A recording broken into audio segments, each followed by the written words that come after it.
بسم الله الرحمن الرحيم. هرتها مركه هره waxaan hadalkayga ku bilaabayaa inna lillahi wa inna ilayhi raaji'un. Inna lillahi wa inna ilayhi raaji'un. Inna lillahi wa inna ilayhi raaji'un. waxaan ka tacsiinaa geerida ku timid hal abuurkeeni weyna abwaankeeni maartay murtiyaqaankeeni weyna Ibrahim Sugulle Sooraan oo aan leeyahay qabriga Allah u waasiciyo naxariisi jannana Allah ka waraabiyo runtii geeridiisa gilgishay dhamaan geyiga Soomaaliyeed laakiin waxaan leeyahay noolaba waa meyd waxaan ugu tala galay buraanburkan anigoo ka baroor diiqaya ama ka ooyay geerida ku timiday murtiyaqaankeeni hal abuurkeeni weynaa waxaan leeyahay iga gudooma dhamaan Soomaali weyn buraanburkaas baroor diiqda ah oo ugu tala galay walaalkeen Sooraan anigoo walaashiin abwaanad geenyo geerida Sooraan markii warku soo tabshe geerida Sooraan markii warku soo tabshe hadalkii kari waayay ilmaada beeqlahay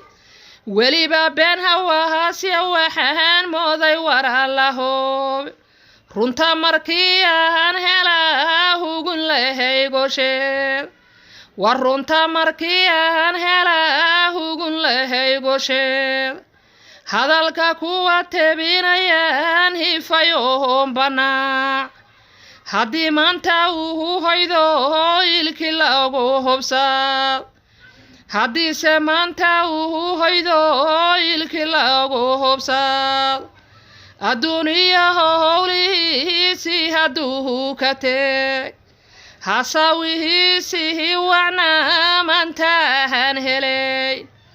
hibadii murtiyeed abwaankeeni looga haar hibadii murtiyeed abwaankeeni looga haar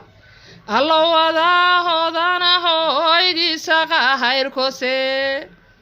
allow wadaahoodana hoygiisa qahayrkose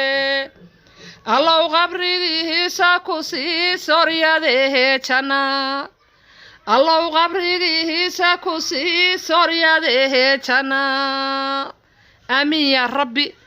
ilaahay waxaan ka baryayaa Sooraan inuu ilaahay qabrigiisa u waasiciyo kitaabkiisana midigtii uu ka siiyo ila jannaad oo durduraya ilaahay qabrigiisa inuu ugu furo daaqadaha jannada ayaan ilaahay subxaanahu wa ta'aala weydiisanayaa